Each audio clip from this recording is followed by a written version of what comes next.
The art teacher crouched. Beside 8-year-old Ethan was wearing $15,000 worth of accessories to teach finger painting. Marcus Brooks felt his blood turn cold as he watched this woman in Louboutin heels and a Cartier watch accept his son's crayon drawing with paint-stained fingers. When Ethan innocently asked if Miss Sarah could come to dinner, the woman's smile froze. Her eyes darted to Marcus, standing outside the window, and for one unguarded moment, her expression revealed something dangerous: recognition. Marcus had learned the hard way that beautiful strangers with expensive secrets were never just passing through. What he didn't know was that this particular woman had been hunting for them for months, carrying a truth that would either destroy his world or save it. Marcus pushed through the doors of the Riverside Community Center with quiet authority that came from 2 years of single parenting. Ethan looked up from his painting, face lighting up with pure joy that still caught Marcus off guard. The boy had his mother's smile, and it never failed to punch a hole through Marcus's chest. "Dad, look what I made." Ethan held up a crayon drawing of their apartment, complete with wooden furniture Marcus had built by hand. "Miss Sarah helped me with the shadows. She said you must be really talented." The woman beside Ethan straightened slowly. Mid-30s, auburn hair in what looked casual but probably cost $200 to achieve. Her jeans fit perfectly because they were tailored, not off the rack. Everything screamed money, except the genuine warmth when she looked at his son. "You must be Ethan's father," she said, extending a hand, with no wedding ring but a tennis bracelet worth 3 months' rent. "I'm Sarah Wilson. I've been volunteering here for a few months." Marcus shook her hand briefly, noting the softness of manicures versus his own calluses. "Marcus Brooks. Thanks for working with Ethan. He's been through a lot." Something flickered across Sarah's face at his name, so quick he almost missed it. But Marcus had learned to read people the hard way when everyone had opinions about raising his son. Sarah Wilson knew his name, and that knowledge sat on her like an uncomfortable secret. The drive home filled with Ethan's chatter about art techniques and color theory, words too sophisticated for a second grader but natural from his son's mouth. Marcus wondered where a community center volunteer had learned such expertise. Most workers were retired teachers or college students earning hours. Sarah Wilson fit neither category. Her knowledge was too deep, her techniques too advanced for someone just dabbling in art education. That evening, as Marcus tucked Ethan into bed, the boy dropped the inevitable question: "Dad, can Miss Sarah come to dinner this weekend? She said she's never had homemade spaghetti and meatballs."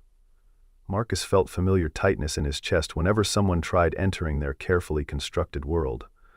"Buddy, we don't really know her. She's just your art teacher."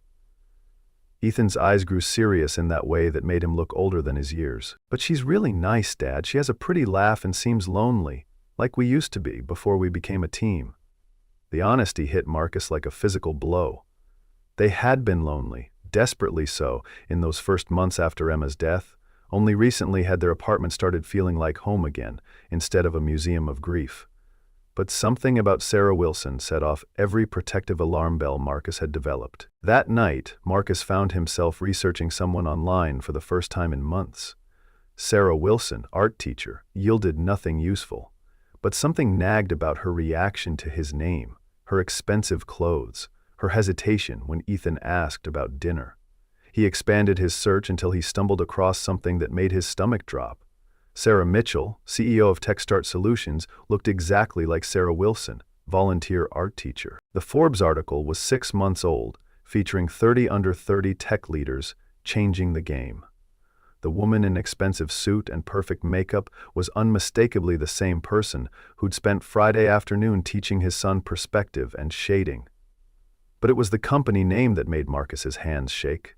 TechStart Solutions was a subsidiary of Mitchell Group, the same Mitchell Group that had destroyed his life 2 years ago, the same company whose founder, Thomas Mitchell, had fired Marcus 3 days after Emma's funeral, claiming he was unreliable and emotionally compromised. The man who'd blacklisted him from every major construction firm in Portland, forcing Marcus to scrape together a living with odd jobs and custom furniture. Sarah Mitchell was Thomas Mitchell's daughter, and she'd been teaching his son art for 3 months. Marcus closed the laptop with a snap that echoed through the quiet apartment. His first instinct was to pack and leave Portland that night. His second was to confront her, but looking at Ethan's drawing on the refrigerator, with its careful attention to shadow and light, he realized something chilling. She was good at this, really good, and Ethan had been happier these past months than since Emma died. The weekend came faster than Marcus wanted. He'd spent 3 days crafting excuses, planning ways to discourage Ethan from this friendship. But every argument died when he saw the excitement in his son's eyes. Ethan had planned the menu, cleaned his room, and drawn a welcome card. Saturday evening arrived with autumn chill that made their small apartment feel cozy rather than cramped. Marcus had reluctantly agreed to dinner, making clear this was one time only. He was stirring sauce when the doorbell rang, and Ethan raced to answer before Marcus could stop him. "Miss Sarah, you came!" Ethan's voice carried pure joy of a child whose faith in adult promises had been rewarded. Marcus wiped his hands and walked to the living room, where Sarah stood looking around with an unreadable expression. She'd dressed down, jeans and sweater that probably cost more than Marcus made in a week, but she'd made an effort. She held a bakery box from Pearl's Patisserie, where a dozen cupcakes cost what Marcus spent on groceries for 3 days. "I hope chocolate is okay," she said, offering the box to Ethan. "The lady said these were their best." Ethan took the box with careful reverence. "Dad makes really good chocolate chip cookies," Ethan said, with son's loyalty defending his father's honor. "But these look fancy." Marcus studied Sarah's face as she smiled at Ethan's diplomatic response. Something genuine was there, not the calculated deception he'd expected. She seemed nervous, almost shy, taking in their modest living room with handmade furniture and carefully arranged family photos. "Your father made all of this?" she asked, running fingers along the coffee table edge. "Dad can build anything," Ethan said proudly. "He made my bed, bookshelf, and kitchen table. Mom used to say his hands could make magic out of wood." Sarah's expression shifted at Emma's mention, something raw flickering across her features before she composed herself. "Your mom sounds like she was very wise." Dinner passed smoother than Marcus expected, though he remained watchful for signs Sarah was fishing for information. Instead, she seemed genuinely interested in Ethan's school stories and drawings. She asked thoughtful questions about his art, encouraged him to explain techniques, and listened with attention that made Ethan glow with pride. When Ethan spilled sauce, she helped clean without embarrassing him. When he struggled cutting meatballs, she quietly adjusted his knife angle. Only when Ethan excused himself to use the bathroom did the careful politeness crack. "You know who I am," Sarah said quietly, not looking at Marcus as she helped clear plates. Marcus set down the serving bowl with deliberate care. "Sarah Mitchell, CEO of TechStart Solutions, daughter of the man who fired me while my wife was dying." The words hung between them like a challenge. Sarah stopped moving, hands frozen around the plates she'd been gathering. "Yes," she said simply. "Why?" Marcus's voice was low, controlled, but Sarah flinched as if he'd shouted. "Why are you here? What do you want with my son?" Sarah set plates down and turned to face him, and Marcus was startled to see tears gathering. "I wanted to meet you, both of you. I've been trying to find a way for months." Her voice barely above a whisper, carrying weight of something eating at her. "Congratulations. You found us. Was it worth it? Getting your kicks playing dress-up with the people your father destroyed?" "You don't understand." Sarah's voice cracked slightly. "My father, he was wrong. What he did to you was wrong." Marcus laughed without humor. "Wrong? Lady, your father didn't just fire me. He made sure I couldn't get work anywhere in this city. Do you know what it's like to lose your wife and livelihood in the same month? I know because I fought him on it." Sarah's voice was stronger now, edged with her own anger. "I was 29, working as his operations manager, and I told him you didn't deserve what he was doing. He said business was business." Her hands were shaking, and Marcus could see this conversation was costing her something real. "And that's supposed to make me feel better?" he asked, though his anger was beginning to crack around the edges. "No." Sarah wiped her eyes with the back of her hand, smearing careful makeup. "Nothing can make that better. But when I became CEO last year, I started looking into every controversial firing my father had authorized. Your case was the worst.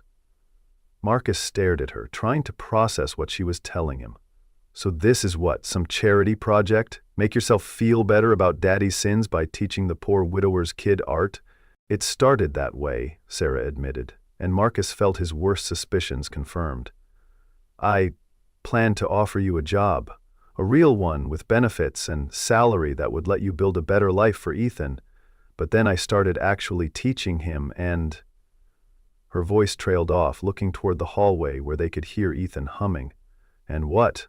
Marcus prompted, though part of him already knew. And I realized he's extraordinary. Not just talented, Marcus, extraordinary. And you… She gestured around the apartment, taking in carefully crafted furniture, how everything fit with mathematical precision.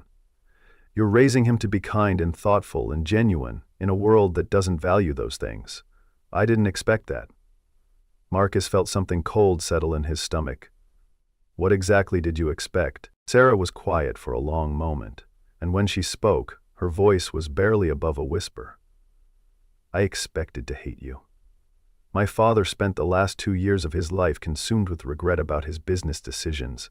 He died 6 months ago, and his last words to me were about the people he'd wronged. Your name was at the top of that list. The bathroom door opened, and Ethan's footsteps echoed down the hallway. Sarah straightened quickly, wiping away the last traces of tears. I should go, she said quietly. Miss Sarah, are you okay? Ethan appeared in the doorway, young face creased with concern. The boy had uncanny ability to pick up on adult emotions, a skill developed during Emma's illness, when grown-ups tried so hard to hide their fear. I'm fine, sweetheart. I just remembered I have an early morning tomorrow. Her voice was steady, but Marcus could hear the effort it took. Ethan's face fell. But we didn't have dessert yet, and I wanted to show you my room. Marcus watched Sarah struggle with herself, and he saw the exact moment she decided to leave her own discomfort behind for Ethan's sake. Maybe just for a few minutes, she said, forcing a smile. The transformation was remarkable. Whatever personal turmoil she was dealing with disappeared behind genuine interest in his son. Ethan's room was a shrine to his artistic development. Drawings covered every wall space, showing clear progression from childhood scribbles to sophisticated work he was producing now. Sarah moved through the space with careful attention of someone who understood what she was seeing. She paused at each piece, asking questions about technique and inspiration, treating Ethan's work with respect she might show professional gallery pieces. This is your most recent work, she asked, stopping before a charcoal drawing of Emma that took Marcus's breath away every time he saw it. I drew it from memory, Ethan said proudly. Dad doesn't like to talk about Mom, but I don't want to forget her face. Marcus felt Sarah's eyes on him, but he couldn't meet her gaze. The truth was, talking about Emma hurt too much, and he'd convinced himself avoiding the subject protected Ethan from more pain. She's beautiful, Sarah said softly. You can see how much you love her in the way you drew her eyes. There was something in her voice, recognition of loss, that made Marcus look at her more carefully. Do you have family pictures, Miss Sarah?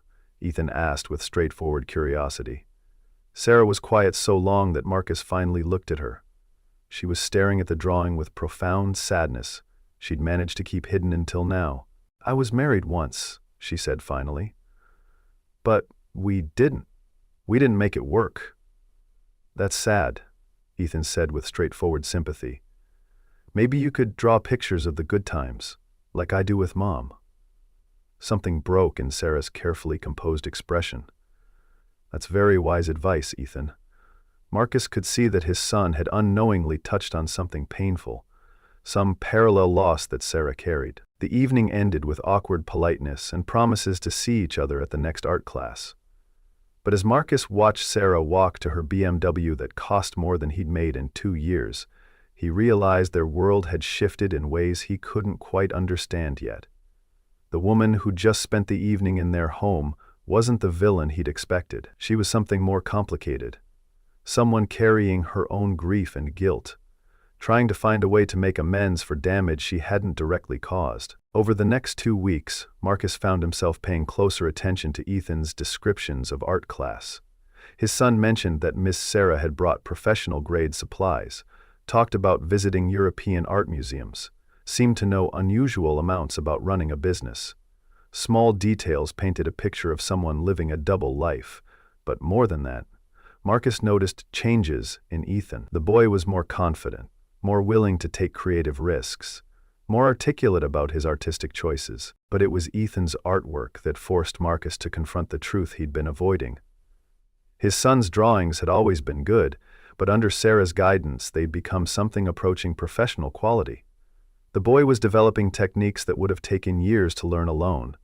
More importantly, he was learning to see the world through an artist's eyes, finding beauty and meaning in ordinary moments. It was the kind of gift money couldn't buy, and Sarah was giving it freely. The breaking point came on a rainy Thursday when Marcus arrived early to pick up Ethan from class. Through the window, he watched Sarah working with kids whose backgrounds were clearly as challenging as Ethan's. She moved between them with infinite patience, offering encouragement and technical guidance with equal measure. There was nothing performative about her interaction with these children. She genuinely cared about their development, celebrating small victories and gently correcting mistakes without crushing enthusiasm. Marcus was so absorbed watching that he almost missed the conversation between two other parents. "That Sarah's something special, isn't she?" one woman said. "My daughter's never had a teacher pay for supplies out of their own pocket before." The other parent nodded. "I heard she's been trying to get the city to fund an after-school program. She's writing grant applications on her own time." Marcus felt something shift in his chest. This wasn't charity or guilt. This was genuine commitment. At night, he made a decision that surprised him. Instead of avoiding Sarah at the next class, he arrived early and asked if they could talk. They sat in the empty classroom while Ethan worked on a project in the hallway, silence stretching between them like a bridge neither was sure they wanted to cross.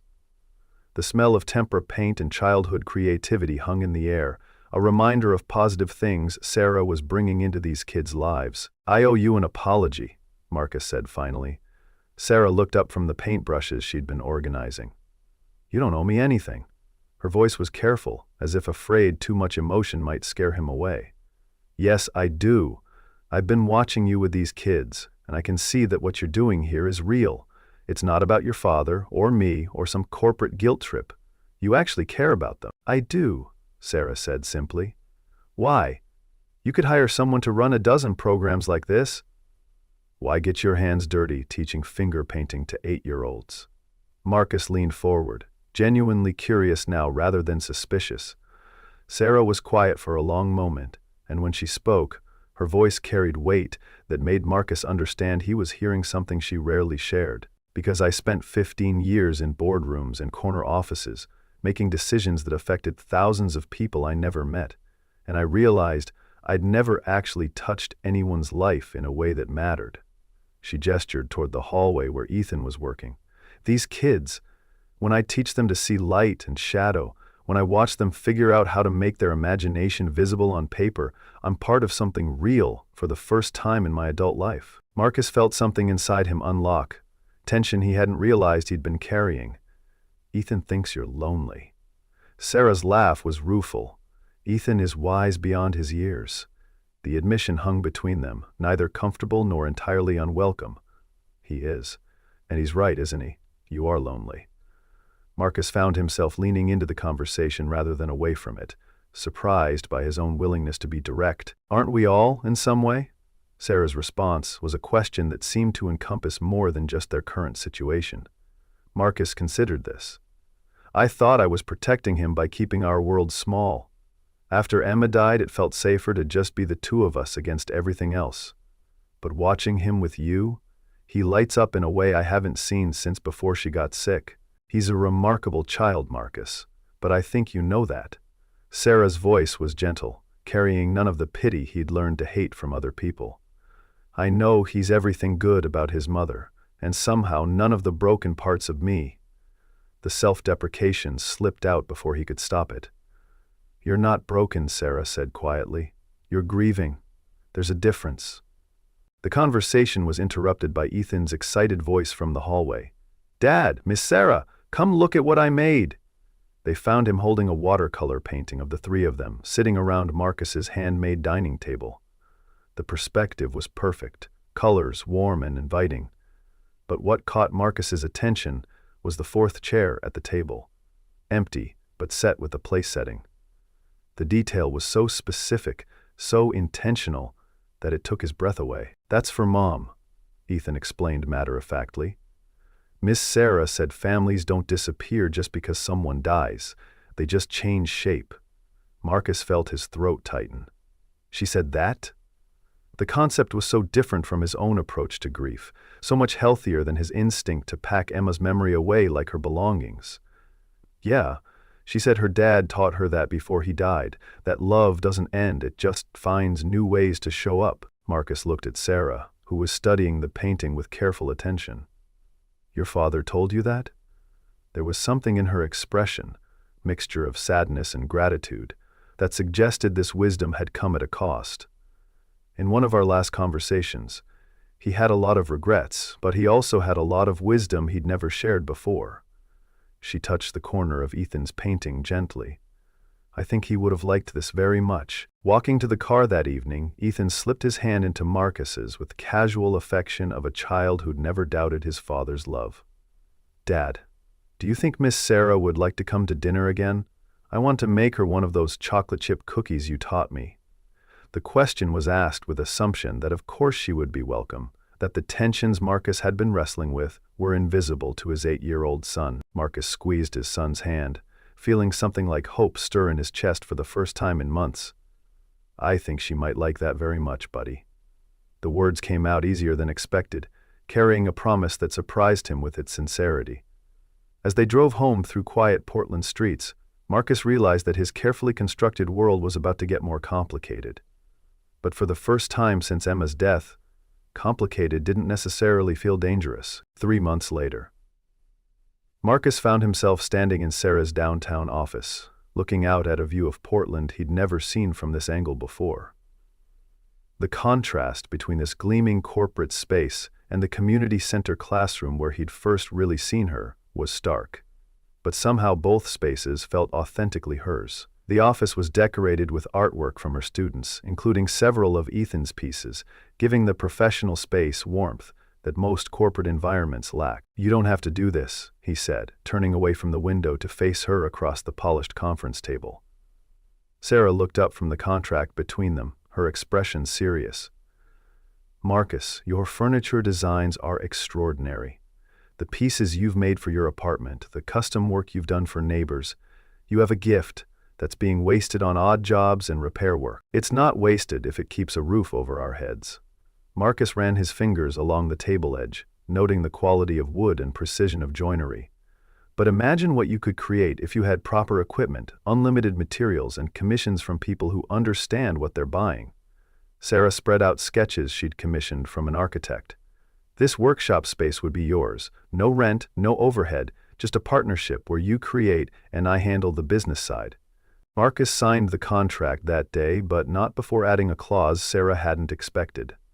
50% of all profits would go into a fund for arts education in local schools. "You don't need to do that," Sarah protested. "Yes, I do. Emma always said that gifts are meant to multiply, not just accumulate. If this works, other kids should benefit too." The decision felt right in a way that accepting charity never would have. The business partnership flourished in ways that surprised them both. Marcus's furniture, marketed through Sarah's connections and displayed in carefully curated galleries, found an audience hungry for authentic craftsmanship. But more importantly, their friendship deepened into something neither had expected to find.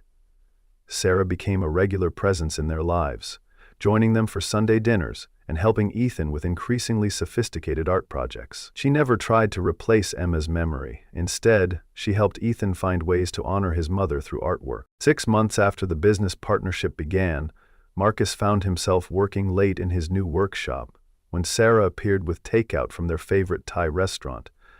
They ate sitting on sawhorses, surrounded by smell of wood shavings and warm glow of work lights. The informality felt right. Two people who'd learned to be comfortable in each other's presence without needing to maintain careful boundaries that had defined their early interaction. "Ethan's been asking me about dating," Marcus said without preamble. Sarah nearly choked on her pad thai. "What did you tell him?" The question came out higher than her normal speaking voice. "That grown-ups sometimes find special friends who become important to their families." Marcus set down his chopsticks and looked at her directly. "He asked if you counted as that kind of special friend?" And Sarah's voice was carefully neutral, but Marcus could see tension in her shoulders. "I told him I thought you might if that was something you wanted." Marcus felt his heart start racing with fear that he'd misread everything between them. Sarah was quiet for a long moment, and Marcus began to worry he'd just destroyed the most important relationship in his life since Emma's death.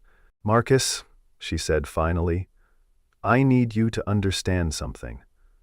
I didn't plan for this. Any of this. When I first started looking for you, it was about guilt and responsibility and trying to fix something my father had broken." Her voice was steady, but he could hear the effort it took to maintain control. "I know." The admission came out quietly, carrying all the weight of the journey they'd both taken to reach this moment. But somewhere along the way, it stopped being about that and started being about— she gestured helplessly around the workshop. "About this. About Ethan's laugh when he figures out a new technique. About watching you create something beautiful with your hands. About feeling like I belong somewhere for the first time in my adult life." The vulnerability in her voice was unmistakable, and Marcus felt something fundamental shift between them. Marcus stood up and moved closer to her, close enough to see the flecks of gold in her brown eyes. "Emma used to say that love wasn't about deserving," he said quietly.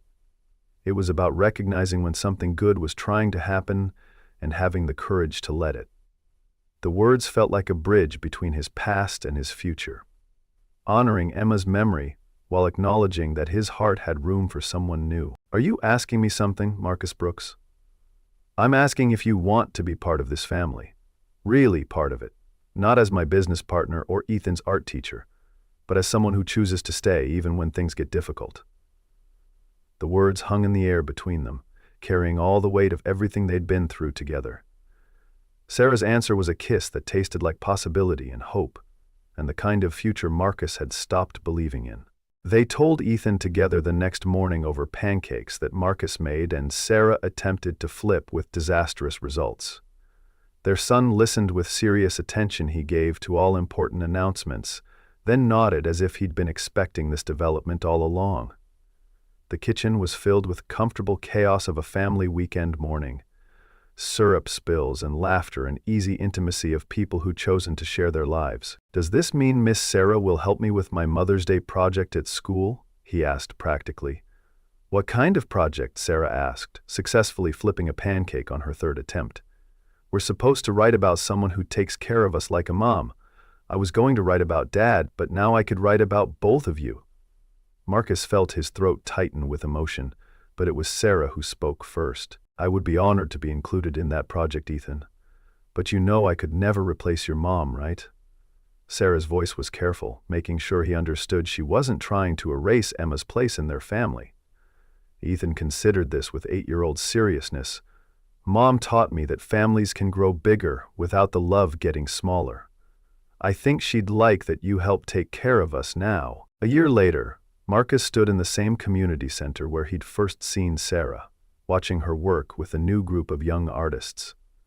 The after-school program she'd fought to establish was thriving, funded by grants she'd written and donations from the furniture business that had exceeded everyone's expectations. Through the window, Marcus could see the new sign, the Emma Brooks Memorial Arts Center. It had been Ethan's suggestion, and Sarah had spent weeks working with the city to make it happen. As the evening wound down and parents arrived to collect their children, Sarah began the familiar routine of cleaning brushes and organizing supplies. Marcus joined her, their movements synchronized by months of shared tasks. "Good day?" he asked, noting the paint smudges on her jeans and satisfied exhaustion in her eyes. These were the moments he treasured most, the quiet satisfaction of work well done. "The best kind," she replied. Rosa finished her piece for the youth exhibition, and Tommy finally figured out perspective. The pride in her voice was unmistakable. Each small victory for one of her students felt personal to her. Our empire expands. Marcus's teasing was gentle, acknowledging how far they'd come from that first awkward dinner in his apartment. Our empire, Marcus corrected gently. Everything we've built together. They drove home through Portland's streets as the sun set behind the mountains, Ethan chattering about his latest project from the back seat. Their small apartment had been transformed over the past year into something that reflected all three of their personalities. Marcus's handcrafted furniture, Sarah's carefully chosen art pieces, and Ethan's drawings covering every available wall space. The space felt full without being cluttered, alive with creative energy of people actively building a life together. Dinner was a collaborative effort, with Sarah handling the salad, Marcus managing the pasta, and Ethan setting the table with careful precision he brought to everything he cared about. They ate by candlelight, not because it was romantic, but because Ethan had decided that families should make ordinary moments feel special. The conversation flowed easily between school events, business decisions, and plans for the weekend. "Miss Sarah," Ethan said as they cleared the plates, "will you help me write my essay for the art contest?" "What's the topic?" Sarah asked, stacking dishes with efficiency of someone who'd learned to be useful in a kitchen through necessity rather than natural talent. "We're supposed to write about someone who changed our life." Ethan grinned with mischievous expression that usually meant he was about to surprise the adults. "I'm writing about the art teacher who tried to be sneaky, but was really just lonely." Sarah nearly dropped the serving bowl. "Ethan!"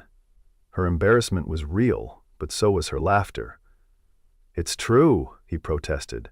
"You were trying to help us without telling us who you really were. That's sneaky, but it worked out because now we're a family and Dad smiles all the time instead of just when he thinks I'm not looking." The casual way he described their transformation struck both adults silent for a moment. Marcus caught Sarah's eye across the table, sharing one of those moments of perfect understanding that had become the foundation of their relationship. They'd found each other through deception and guilt, and the complicated legacy of Thomas Mitchell's mistakes. But they'd chosen to stay because of love and hope and the simple recognition that they were better together than apart. The journey from suspicion to trust to love hadn't been easy, but it had been worth every difficult conversation and moment of uncertainty. Later that evening, after Ethan had gone to bed clutching a new sketch pad Sarah had bought him, Marcus and Sarah sat on the couch he'd built, her head on his shoulder, as they went through the day's mail. Mixed in with bills and business correspondence was a letter from the Portland Arts Council, officially notifying them that their program had been selected for a statewide expansion. "We're going to need to hire more teachers," Sarah said, scanning the letter, "and find bigger spaces." The logistics were daunting, but Marcus could hear the excitement in her voice. "And write a lot more grant applications." The paperwork alone would be enormous, but they'd learn to tackle big projects by breaking them into manageable pieces. Marcus kissed the top of her head, breathing in the scent of paint and possibility that always seemed to cling to her hair. "Are you ready for that much success?" The question was playful, but he genuinely wanted to know if she was prepared for the level of responsibility that would come with expansion. "With you? I'm ready for anything." Her confidence was infectious, and Marcus found himself believing they could handle whatever challenges came their way. They'd already survived the hardest part, learning to trust each other despite everything that should have kept them apart. From Ethan's room came the soft sound of pencil on paper as their son worked on yet another drawing, probably inspired by something he'd observed that day. The sound had become the soundtrack of their evening routine, as familiar and comforting as Emma's lullabies had once been. It was the sound of creativity and concentration, of a child who felt safe enough to lose himself in his imagination. Marcus thought about the man he'd been 3 years ago, broken by loss and bitter about the injustices that had shaped his world. That man couldn't have imagined this life, the successful business, the meaningful relationship, the son who was thriving in ways that honored both his mother's memory and his own potential.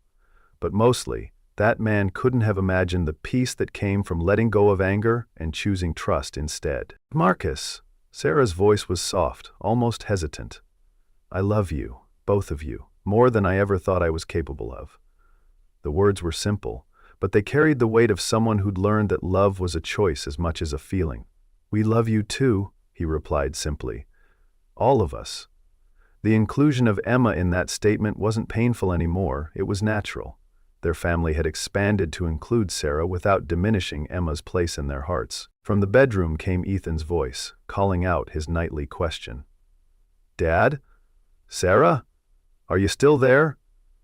It was a ritual that had developed gradually, the boy's need for reassurance that the adults in his life weren't going anywhere. "We're here, buddy," Marcus called back.